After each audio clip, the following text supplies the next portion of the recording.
Olá a todos, eu sou o Phil e... Bom, só um segundo.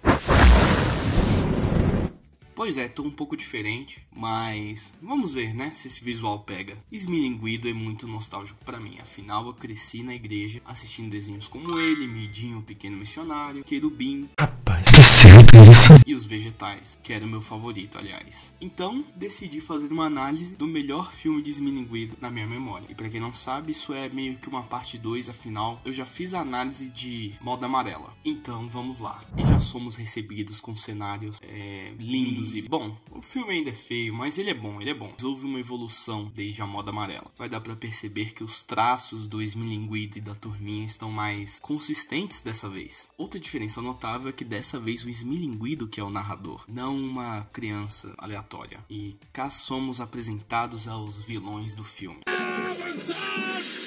O progresso nos espera! Porque o último filme não tinha vilões, era uma questãozinha ali de um desentendimento entre a própria turminha. Dessa vez nós temos as Salvitas, que são as saúvas desse mundo. E já vemos elas começando a desmatar a floresta, a comando de um general, um capitão, não sei a patente dele, que tá falando de avançar, o progresso, vamos em frente. E temos até um personagem meio abobalhado ao estilo Billy Mandy, sabe? Destruir legal! Destruir legal! Era engraçado na infância. E somos recebidos com o título do filme, que é poeticamente devorado também. Como eu disse, o filme ainda é um pouco feio, mas olha isso, compara com a Moda Amarela. Eles estão mais bonitos e não estão com linhas marrons e sim linhas brancas, que dá um contraste bem legal. E aqui o Esmilinguido nos situa do que eles estão fazendo. Eles acordaram depois de uma chuva, eles tomam um banho, assim como no primeiro filme, e vão fazer uma pesquisa para a aula do mestre Formizan sobre como viver em harmonia com a floresta. Até que eles dão de cara com o arbusto e é a Saula, uma das Salvitas, que a princípio chama eles para brincar, só que o Piriá quer terminar logo a pesquisa e o Esmilinguido é mais educado, o Piriá mais poucas ideias. Poxa, Esmilinguido, tu viste a ideia da guria? Então ela cita que os adultos estão muito ocupados para brincar com ela porque estão destruindo plantas por aí. E isso chama a atenção deles, que ficam abismados e vão ver o que está acontecendo. Aliás, a Saula é muito simpática a priori. Eu gosto dela. Vai, cabeça de lâmpada! E ao se depararem com a destruição, Piriá diz que vai dar uma bronca nessas Salvitas. É muita coragem para pouco tamanho. Mas ainda bem que o Esmilinguido fica ligeiramente musculoso para mostrar que elas são mais fortes e maiores. Então ele seria eliminado. Então eles perguntam para Saula por que eles estão fazendo isso. E ela fala, ué, é o progresso. E marcha no progresso. Eles acham esse progresso um absurdo e vão correndo desesperadamente falar com a Rainha Formosa. E claro, a forma de discordar do Piriá é meio intensa. Ela nem é tão simpática.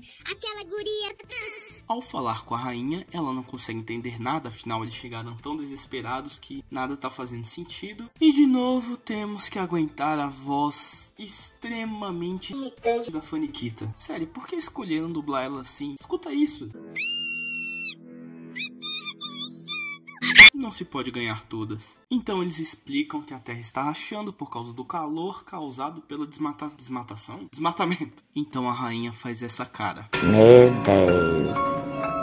Então ela chama seu mensageiro para ver o que está acontecendo. Afinal, as Salvitas tinham combinado que elas só ficariam com as plantas do lado delas do riacho. E o mensageiro que a rainha chama tem alguma dificuldade para falar. Ele é muito ansioso. Eu só me pergunto por que esse cara é um mensageiro. Tipo, sabe? A probabilidade dele entregar uma mensagem errada ou das pessoas entenderem errado o que era para ser dito é muito grande. E quando eu era criança eu gostava desse personagem, mas hoje em dia também me irrita um pouco. Chame Formizan rápido!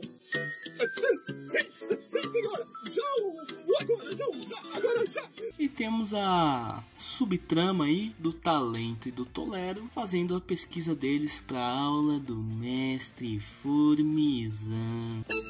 Vamos fazer uma pesquisa. Então o mensageiro das Formigamigas, que sim, esse é o nome das formigas, formiga-amigas chega ao território das Salvitas e o conselheiro da rainha fala: elas devem estar com inveja, rainha, do nosso progresso. E a rainha fica: Rapaz, é verdade, é verdade, é verdade. toma aqui esse papel e mostra aí o que é progresso para essas formiga-amigas mensageiro. E o mensageiro volta. Então as formiga-amigas começam a ler o plano de expansão das Salvitas, e como tudo começou pensando em só melhoras para a vida das formigas que ali moravam, mas com o tempo os conselheiros do reino foram querendo cada vez mais poder e foram tendo menos consciência do que essa ambição poderia gerar, sem medir nenhuma consequência. Então o mestre Formizan fala que as formigas não vão conseguir subsistir se todas forem egoístas, e ele faz uma oração ao Criador para que ele intervenha nessa situação. Aqui um ponto para se comentar é que mudaram o dublador do mestre Formizan. Pois é, não ouviremos mais a grande frase da mesma forma. Quero atenção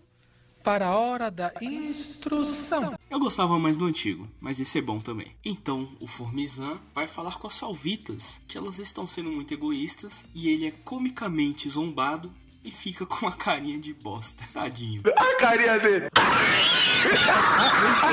Sério, a risada delas é muito exagerada. Dava até pra isso virar meme, quem sabe. E voltamos do mestre Formizan pro formigueiro das formiga-amigas, com o Pildas, o baiano, indo tirar uma soneca.